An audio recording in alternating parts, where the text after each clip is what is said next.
today on the net. The mayor of Minamisoma city in Japan in an online appeal for help. Barack Obama's opponents react to him standing for re-election. And the American Smithsonian Institute has uploaded thousands of shots of wild animals.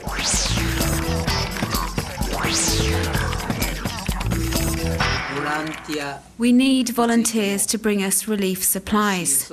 But because of the government directive to remain indoors, volunteers must understand they enter the city at their own risk.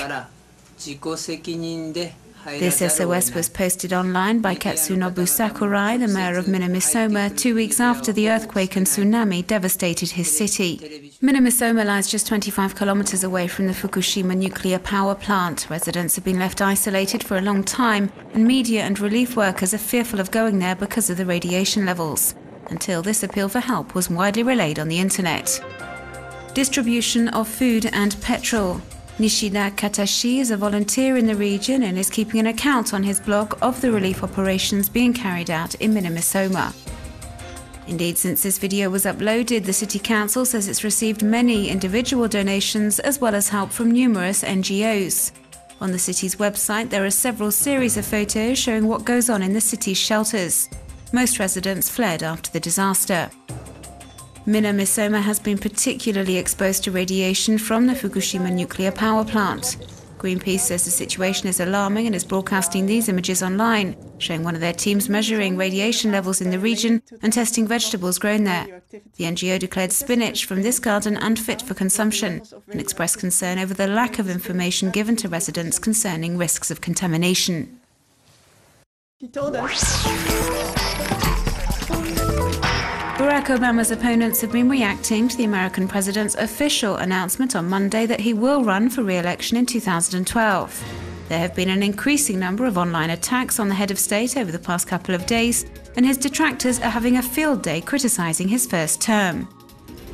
Tim Pawlenty, former Republican governor of Minnesota, has also recently announced his intention to run for U.S. presidency.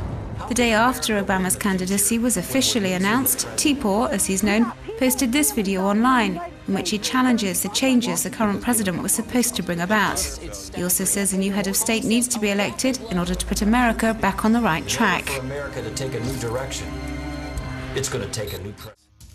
The Republican National Committee has also joined in, proving that the 2012 campaign is well and truly underway. In this clip, which has been widely relayed on sharing sites, the Republican Party looks at how hopeful people were when Obama was elected in 2008. In the video, American conservatives look back over the president's term on an economic level. They say it was catastrophic, and hope is not enough to revive employment in the US. A site called Hope Isn't Hiring has been set up to collect donations from web users with a view to beating Barack Obama in the 2012 election.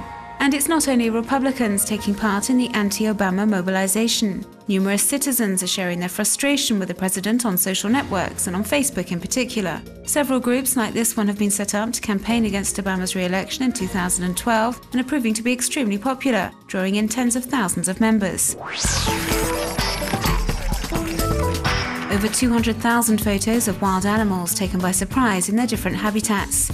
These photos were recently published online by the American Smithsonian Research Institute, which used motion-triggered camera traps to put together this amazing collection of images. This is a global project set up to study the behavior of 100 or so different species.